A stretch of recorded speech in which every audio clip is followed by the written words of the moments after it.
This is the Kitchen Sink WP Podcast, episode 459. I program my home computer. We have a server crash, 404 error, page not found, links aren't working, system is crashing, system is crashing, system is crashing.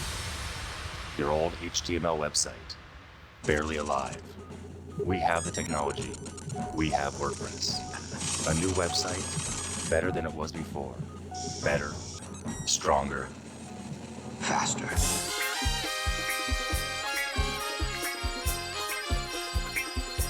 We have the technology. The technology. Why, hello everybody, this is Adam Silver, the host of the Kitchen Sink WP Podcast. Thanks for being here. Let's get started. All right, upcoming events, no WordCamps next weekend. Kind of a bummer, but it's that time of year where there's not that whole lot of things going on. As far as events go, I just put out a survey for WordCamp Raleigh 2023 to really gauge true interest, waiting for a week to see if we get any feedback, to see who wants to step up and help out or lead. If it's not me, I'm cool with it, but if you're in the area of North Carolina and Raleigh in the Triangle and you listen to this podcast, take part of that quick survey. It's in the Slack channel. I put the link to the Google survey form, whatever. All right, so with that said, in the news, only one thing really right now to talk about still in the news is the 2022 WordPress Survey. You should take a part of it, fill it out, submit it, and that way your views and your stats can be recorded and shared later next year. That's it in the news. Yeah, that's it in the news. Kind of a light news week still. All right, moving on. Segment 2, the meat potatoes of this week's episode. This week, I sat down and interviewed my friend Kyle Van Deusen. He's a fantastic guy.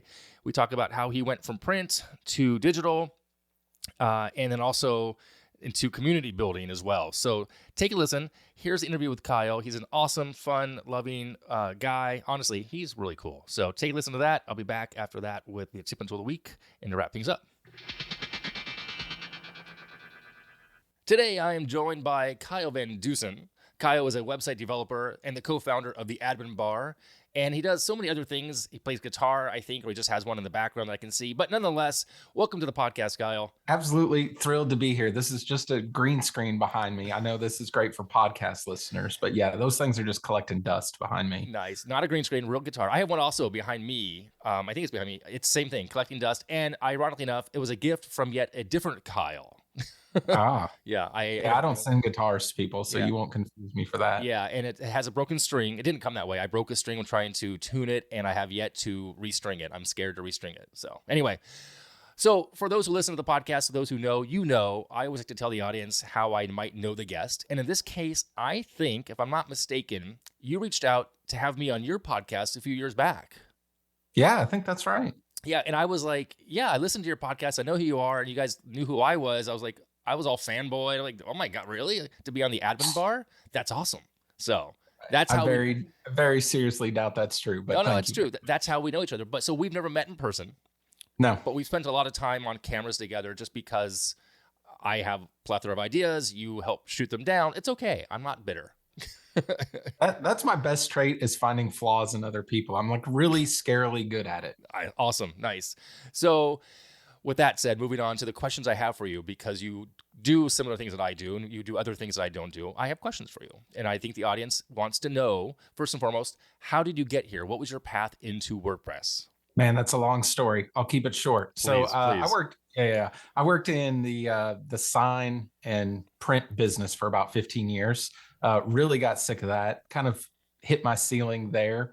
And my wife started her own business. I got super jealous of that. So I went back to school for business to try to figure out what the hell I wanted to do. And print industry is very expensive. Buying a $100,000 printer wasn't in the cards for me. So I started looking at some other ways that I could use the skills I had and start my own business. So I ended up having somebody that needed some help with a website. It turned out to be a Wix website. And I was like, man, web development's easy. You just click a couple buttons and boom, you got a website. And that kind of led me down to a path where I tested WordPress several times unsuccessfully and kind of found my way into it eventually. So, about 6 months after I started, I was able to quit my full-time job and start running my agency full-time. And that was back in 2017. And there's been no looking back since. So you're relatively new in comparison to some of the people I've had on the show, or myself for that matter, as an agency owner. And you never did freelance work necessarily. You just went kind of right into it.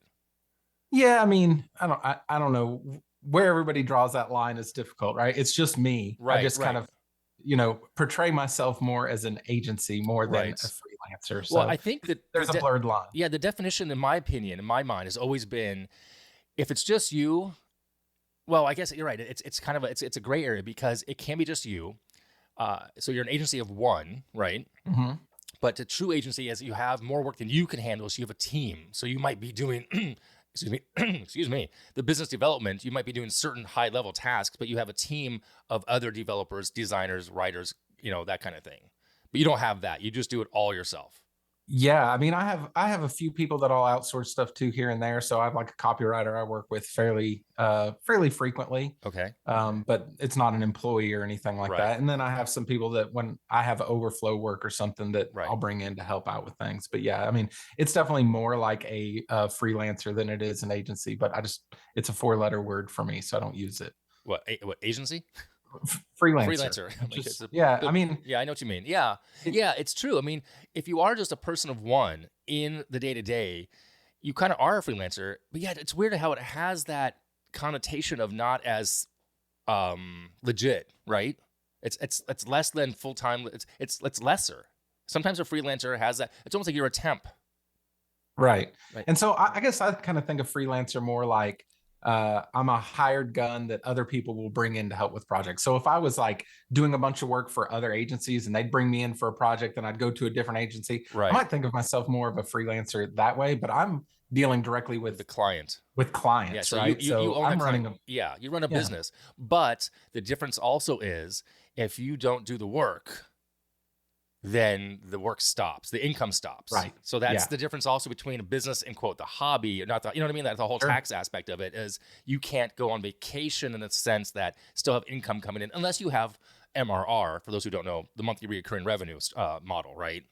Right. So there's which that. I do. You do, which is great. Yeah. But then if something happens, who's to back you up, right? So anyway, right. Nonetheless, that being said, what's your day-to-day? I'm glad you've pointed out all my flaws. There we go. So thank you. Boom. That's why I brought you on the show finally to pay back. Publicly embarrass me. Thank you. No, it's a weird concept for what we do. I mean, a lot of my friends and family don't know what I do. Heck, my wife and my kids barely know what I do on a day-to-day basis. We get it, But yeah, if you own the client, you have a business, it's your thing. You're not a freelancer. Correct. That's how I look at it. I agree. Okay. That said, what's your day-to-day look like? Like, what do you spend most of your days doing? Chaos, absolute chaos. Love it. Yeah. Love it. So I run my agency and then I have this community, TheAdminBar. That kind of just grew organically over time. Now I probably spend a little bit more than half of my time running the community.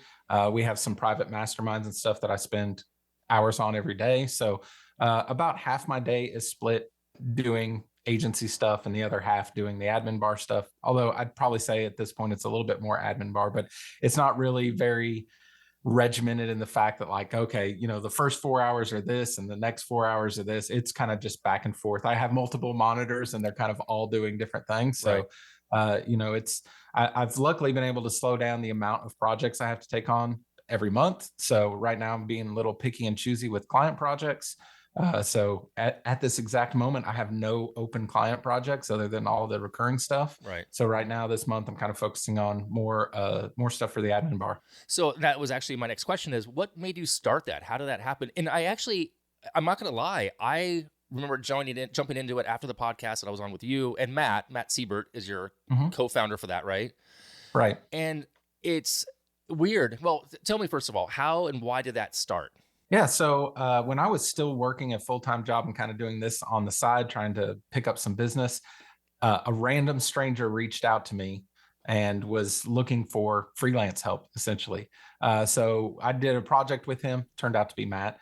We really hit it off, more like, talking about our business and those kind of things, less of like he was employing me and more we're both trying to just figure this thing out.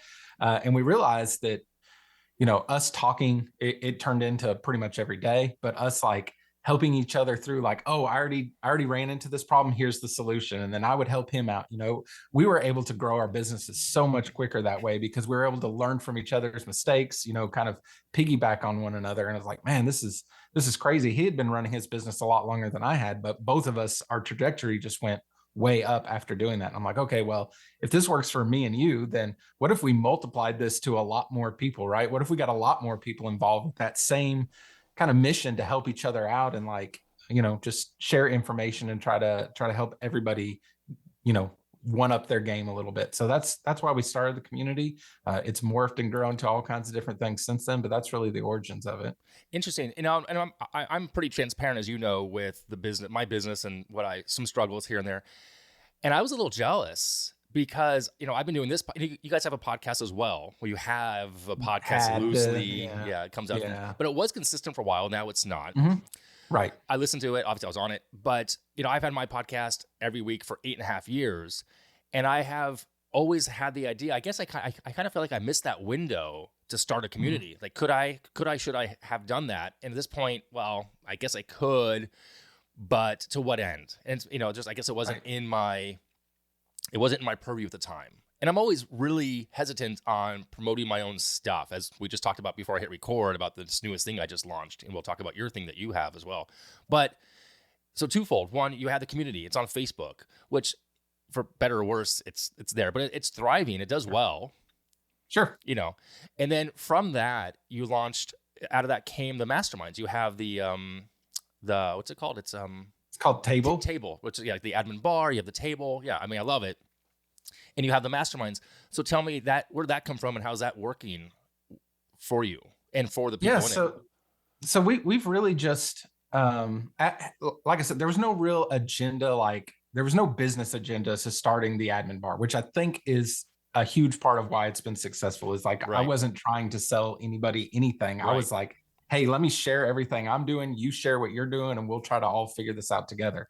So I think that's why it worked. But in going through that, you start to see like, okay, this is a reoccurring problem that everybody has. Like, what can we do to fix this? So a good example of that is as the community started getting really popular, we were getting to somewhere between like 10 to 15 posts per day inside the group. And it just becomes a lot of content to keep up with. And obviously one of the huge problems we all have is like, there's not enough time in the day. We're stressed out. We got too many things too many browser windows open and all that. And it's like, people were complaining that they were missing things inside the community that they didn't see because they couldn't live inside Facebook all day. Right. So, to try to solve that challenge, I started a newsletter. And I said, okay, every week in the newsletter, I'm going to curate the best posts from this week or the most interesting things you should know about. I'll send it to you in a weekly recap. And then you can just kind of join in from there. So you don't feel like you have to be glued to the community all the time. And that worked out really well. So it's just been kind of this process of like, okay, what's the biggest problem in the community right now? Is there anything I could do to help solve it? So the masterminds were kind of born out of that, and the fact that it's great to have this huge community. There's 6,500 people in there now, I think, to bounce ideas off of, but we've lost the intimacy of like when it was a smaller group and you like knew everybody's name and you like kind of knew some history on them, or like you could answer their questions better because you knew more about their situation. So the idea there was to start, it's more than anything, it's an accountability group. So they're small. There's only 8 people per group. We meet weekly. They're paid.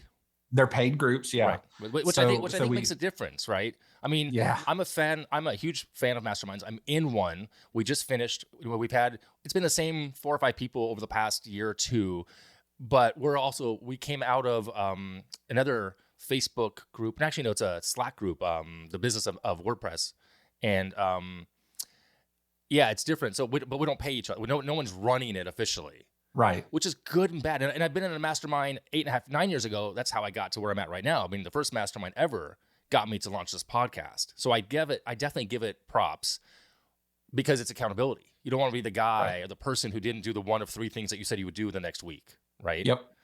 So if you're ever thinking, what do I need to do right now? Just go look. What did you say you're going to do? And do it, right? So it's amazing to see how many people, every week we start the meeting by going around the room and sharing some wins for the week. And then we check on last week's goals and then put in goals for the following week. And every week there's somebody that says, yep, I just finished that right before this call started. And it's like, yeah, because you knew somebody was going to hear, not like we're holding your feet to the fire, not like we're going to fire you if you don't do it. There's but no penalty. Just the fact that somebody's going to ask you about it makes a difference. And we try to really work on all those things as things you need to work on on the business, not in the business. So right. there's not a whole lot of like, I need to But- get client projects done. but I need to get things done for the But business. having skin in the game is important. Right. And that way also, and that way someone's in charge and someone leads the discussion. In this case, you become the leader. You know, I mean, I just led the last cohort that we did. You know, again, I didn't get paid for it. I should have. No, I'm kidding. It's fine. I've been trying to do some more business coaching as well, as people know from the podcast who listen to this, you know, under adamsilver.com. But again, I'm really bad at telling people about it. I just do it and I just want to be helpful. Yes, I want to make money at it, but you know, it's one of those things that's like, yeah. And I know who my people are not necessarily, the people I want to coach are not WordPress people necessarily. That's a different thing. They're not business owners the way, you know, the people at the table are. You know, it's a different audience. Right. Which is fine. Right. But I will say when I saw it, I'm like, dang it, he did that too. You know, and again, it goes back to, you know, and it begs the next question. Where do you fall in the mindset of scarcity versus abundance? Oh, I am so far on the abundance side. It's not even funny. And like I am too now, but when I started this 10 years ago, you know, the whole WordPress life, I was in a different mind space. I was at a different place in life, marriage, kids. And I was just so like, why is Kyle? I would seriously be like, why is Kyle getting work? Why am I not? You know, when it doesn't, at the end of the day, and that's not good for anybody, right? There's plenty of work out there. And obviously, you enjoy writing the newsletter. You started that, did that. I never did the newsletter because I didn't want to, you know. Could I have? Sure, but it would have been the wrong reason. I do the podcast because I like to talk and share what I've learned in WordPress and then share what I've learned from the agency, that kind of thing. Yeah, the abundance is the way to go for sure. And if correct me if I'm wrong, consistency. You got to spend the time. You got to put the time in. Consistency is so important. That's one thing that comes up a lot in our mastermind groups. It's like, there's a million great ideas out there to market your business and get better clients and build a niche and like a million of them. There's endless supply of those. The biggest challenge is it's starting to go down one of those paths. It's continuing to go down it, you know, versus the shiny object syndrome. Yeah. One thing I've told people is you just got to put in the reps. Like, it's just like going to the gym. You just got to get up and do it every day. You'll get better at it. You'll start seeing results, but maybe not tomorrow and maybe not next week and maybe not 6 months from now. But if you're consistent about it, you will see the results. It's like you playing guitar or the long runs that you do. Wait, that's not right. No, definitely not right. So I'm curious, kind of going back to your day to day, and I know you spend more time in AdminBar versus doing client work, but when you did client work, more designer or more developer, where do you fall? Definitely more designer. So when I worked in the print industry, it was all graphic design stuff. That's where I spent most of my time, was as a graphic designer. So when I started building websites for clients, it was Wix, right? That was the only way I could do it. The first couple of years, even when I was running WordPress, I didn't know a thing about HTML or CSS, really had no clue. It was because of the tools that were available to allow me to fake it till I make it, right? So definitely still not a developer. Now I can work my way through HTML and CSS, but that's about as far as it goes. Yeah. So on that note, I know for a bit there, you know, you said you went from Wix to WordPress, and recently in the last year, you were toying with leaving WordPress and heading over to a new platform called Webflow. Yeah. Where are you at with that? It is really awesome. It is super cool. The editor in it is the best builder I've ever used, and it's not even close. Like, everything's built in there. It's so slick. It works perfectly, but it is missing one huge part that makes WordPress great, and that's the community around it. Like, there is a community, but it's not the open source, abundance, all that community of WordPress. The way their pricing model works is strange to me. I think because I just came into this through WordPress. So the way I price things, the way ongoing work works, all that kind of thing, it was going to be really, really difficult to try to manage both of those parallel. So it was more of a question of like, do I completely leave WordPress for this? And I certainly didn't feel like passionate enough about that I was willing to pack up everything WordPress. So I do like to get it. I keep my account open. I go in there and play with it. I follow their YouTube channel so I can keep up with what's going on. But ultimately, you know, I just love WordPress too much. Yeah. So speaking of community, have you ever been to a WordCamp?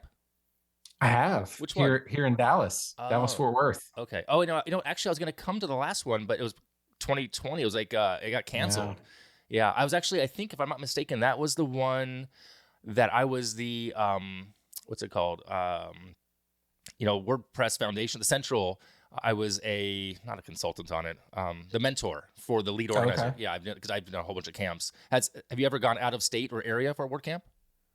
I'm trying to think. I don't think so. So I've gone to like non-WordCamp, but web related events. But no, I think the only WordCamps I've been to have been the Dallas Fort Worth one. Went to it twice, but that's been it.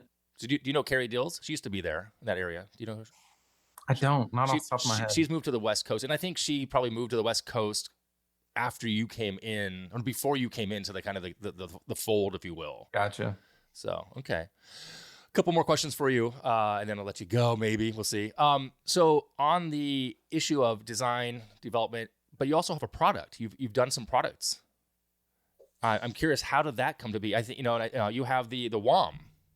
Right. So the WOM is interesting. So tell us about that. I'm curious how you define it, because I've tried to tell people and they go, what? Yeah. So again, this goes back to like, what are the problems and how can we help solve them? So one of the huge problems with like website maintenance, especially in the WordPress world, is explaining that concept to clients without sounding like, hey, I just built you a website, but if you don't immediately take care of it and baby it constantly, it's going to be a huge dumpster fire. Like, that's a really awkward thing to have to tell people. And it can feel really salesy. I'm not much of a salesperson, so it can feel really salesy to be like at the end of a project and say, okay, now that you spent all this money with me, now you need to spend more money with me every month, right? So it can be really difficult to do. So the idea behind it was, how can we create some kind of system where we share with the client all the responsibilities of keeping up with a WordPress website and position ourselves as the solution to those problems without being super salesy. So that's exactly what it is. It's really more of a system and a concept than it is a product necessarily, but it is, you do get like this download, which is essentially it's like a schedule of all the maintenance that needs to be done with some explanation. It asks them to fill out names as far as who's going to be responsible for updating plugins and this and that. So it puts a little bit of pressure on them to say like, oh, now I'm responsible for all these things. And then at the end of the document, of course, it says, hey, if you don't want to fool with all this, here's all of our plans. We take care of all this for you. So it's kind of a way to sell care plans without having to be salesy on doing it. I mean, it's kind of like owning a car. People, you forget, like my son, my youngest right now, he's 17, itching to buy a car, his first car. And he just has, visions of grandeur. He has some money, but used cars right now are crazy still expensive. Yeah.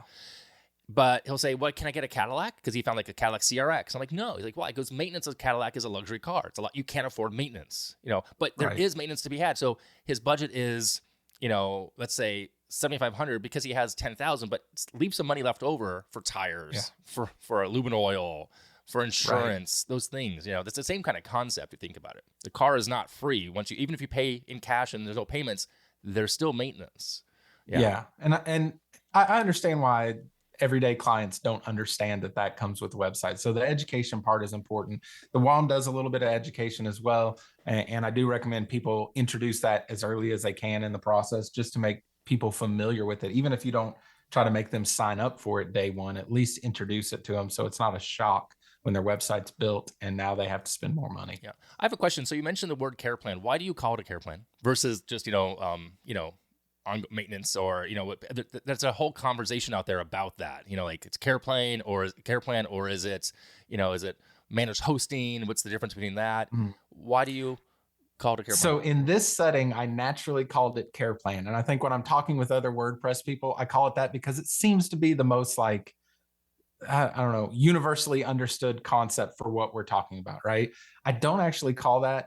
I don't call it that to my clients. That's not how it's phrased on my website. It's called website management services, because I think even though that's super, super boring, it clearly explains what the product is.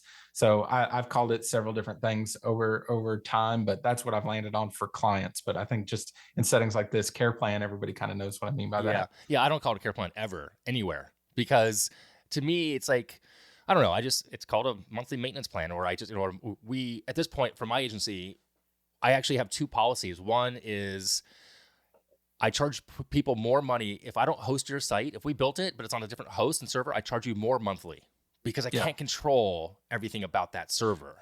If it's on my server per se, if I'm reselling space on another server on managed, I know everything about it and I know what I can control and not control. So it's less expensive. And I also don't take on maintenance clients typically for sites we didn't build. it's not fair to me to come in and jump into another person's code base necessarily and fix things that might be bad. So we'll put them on retainer for a month or two, get our head wrapped around to get paid for fixing things, and then switch them to quote unquote a care plan or monthly maintenance, So yeah, and that's similar to what I do. There's basically just a process of me evaluating the website to see if it's built with tools I just have never used before. I just go back and tell them, hey, I have a million contacts in the admin bar. So, hey, here's some people that could help you out, but this just isn't for me. If it's something I'm familiar with, even if it's not something I use all the time and I feel comfortable about it, I'll go through that evaluation period and say, okay, yes, I can take it on, but I need to do X, Y, Z or this or that. So I take on some that I don't do, but I don't know. My care plan page ranks fairly well in Google, but I just don't get many organic leads I don't think there's a lot of people out there searching for website maintenance. I agree. So speaking of tools, we're going to get to the 3 tools here in a second. Prior to that, what is one tool or something that you turn down? You say, no, I don't touch that at all. Would anything come to mind that you say no to, like right off the bat? Oh man. Like a theme, for example. I pretty much don't touch any WooCommerce stuff. Oh, so interesting. It's a bear. I know. It's a beast. I just built a site with it this week. I know. If you're going to do WooCommerce stuff, you almost have to be like constantly every day in WooCommerce. I've tried to do it, like dabble in it, and it just doesn't work well for me. It's too much for me on my own. So I pretty much just don't mess with it. If people need any kind of e-commerce stuff, if it's physical products, I just send them somewhere else. If it's digital products, like all my digital products, I run off a ThriveCart. So I do it kind of external from WordPress. Okay. We use EDD for that, but I have a physical product right now, as you know, using Woo. Actually, it's physical and digital. So I went with Woo. You're right. It's a lot of stuff. So yeah, it's crazy that way. I see for us, we walk away from a couple of themes, Avada or Aveda, whatever you want to go. We don't touch it. Sure. And WP Bakery, as far as that theme builder, I will not touch it, period. Unless they want to pay for an updated site. If they're willing to invest in changing out the basic stack, our stack, otherwise I don't take it at all. It just, it's frustrating to no end. I mean, it's popular. It's cheap. Some people know it really well. We don't. I don't want to take the time to learn it. Sorry. Right. And it's not fair to you, and it's not fair to the client to take on something that you just don't know enough about. Right. Again, there's plenty of fish in the sea. Yeah, I did. I remember years ago, I took on a Genesis theme. Also, we don't do Genesis. Well, I don't know. Is Genesis even a thing anymore? I'm not sure. I think I got sunsetted. WP Engine bought it. Yeah, But I took a site to do Genesis years ago, 8-9 years ago, because I was desperate for work. I was hungry, more of a scarcity mindset then. And I got in over my head, had to reach out to my friend, Greg Franklin. Actually, he helped me. And then at the end of the day, it was just a cluster. Yeah. So no more Genesis work. I refer it. Same thing. I just refer it to somebody else. We don't do that here. So, all right. Well, I appreciate your time. Wrapping things up here real quick. 3 tools. What are your 3 tools that you use daily to kind of manage your business day-to-day life there? Okay, so I'm going to go in reverse order from most important here. Number 1, Kiwi for Gmail. It's a little desktop app that allows you to bring in multiple Gmail addresses. Mine are like all Google Workspace. It's very simple. You wouldn't think much of it. I know there's a million things that do this. It's kind of old school, but it works so great, and I just absolutely love it. Okay. So that's one. The next, Text Expander. I put so many little snippets into Text Expander and use it constantly. My most used are probably just emojis though, because I have little commands to use every kind of emoji in the world, which is totally useless. But I put things like license keys in there, phone numbers, website addresses, all those. I do my email addresses because I have so many email addresses, right? And they're long. Concierge WP, and also I have all my freelance people, like my project manager, all the people who work for me. I have their email addresses in there as well. Just makes it easier, right? Yeah. What's your third one? I'll do little snippets of code and stuff in there too, so I don't have to go look that up. And then number 1 by far, without question, Airtable. I just live off of Airtable. Oh, that's right. I forgot that I should have brought that up. Yeah. Tell us why. How do you use Airtable? Just as a kind of go back. Oh my gosh. So I got on a call with somebody the other day. They're like, I have a bunch of Airtable bases. I'm like, yeah, how many? And they're like, oh, I don't know. I'm like, well, I'm closing in on 100. So yes, I use it for just about everything. The one I'm in the most is my project management, which basically encompasses everything in my agency. So it does all my task management. It manages projects. It manages all my care plans, my clients. So it does everything in there, but I use it for all my financials. I use it to run the mastermind groups. We do a little thing in the group every week for the Tuesday tip jar, which is like a recurring post. It manages all those, manages everything that goes in the newsletter and the sponsors and all that. So I kind of live in Airtable. What did you use before Airtable then? I tried the most successful thing I used was just working with Trello because it was fairly simple and straightforward, and I actually kept up with it. But I just love all these tools, so I've tried all of them. Yeah, ClickUp, all of those are so much fun, but I just would never stick with any of them. I kind of stuck with Trello, but then once I found Airtable, I've just been addicted for a couple years now. So good to know. Yeah, I've not used it yet. I keep thinking about trying it. I use Asana for project management. We use Freshdesk for ticketing. I'm looking at a new one because also we're trying to get feedback from clients, like on the website designs and content, and that's a pain. Sure. Getting front end development. How do you get feedback? So there's Project Huddle. So I'm doing a series starting next week or month of those. But Outline is a new one that their co-founder reached out to me. It's like, hey, do you want to check this out? I'm like, yes, I do. So we'll see how that goes. They know to just wave shiny things in front of you. Yeah, I'm like, I'll check anything out at least once. Yeah, we'll see. Anyway. All right, well, cool. Thanks so much for being here. I really do appreciate catching up with you and sharing your story. Where can people find you on the ethers? So if you're an agency owner, I would say go to TheAdminBar.com. There's links to our community on there. We'd love to have you in there as long as you're cool. We don't like not cool people. And I don't mean cool like you're actually cool, just as long as you're like chill and not there to start problems. So that would be definitely the best place to come hang out with us. And you can find out all kinds of information there on our website. Okay, awesome. Again, thanks for being here, and we'll see you soon. Thanks for having me. Somewhere at some WordCamp in person, hopefully. Hopefully very soon. All right, thanks, Kyle. And we're back. Thanks again, Kyle. Always like talking to you. I really do. So we didn't talk about your love of tacos, by the way. Just realize that. Anyway, nonetheless, moving right along, segment 3, tip and tool of the week. This week's tip, it's a website over at mockuptree.com. I just used this recently to mock up some artwork idea, the calendar, actually. I was working on the calendar, and so check it out. It's free. There's also like some paid stuff. To get to the actual mockups, the free ones, sometimes there's a couple clicks. You have to kind of dig down and make sure you don't go to another site. A little bit of a redirect, but it's still pretty cool. So mockuptree.com, I'm using the free assets that they provide there, and their Photoshop files with smart layers. Pretty cool. So check it out, mockuptree.com. All right. That is it this week. If you have any questions, go ahead and send it in via email, adam@kitchensinkwp.com, or use that speak pipe function on the website. If you want to support the show, moving on into 2023, I would love that. Become a Patreon, kitchensinkwp.com/Patreon. If you want to sponsor the show, you can do that too. There's a form on the website. Thanks for listening. See you next week. Now go out and do some awesome things with WordPress. All right? Bye-bye.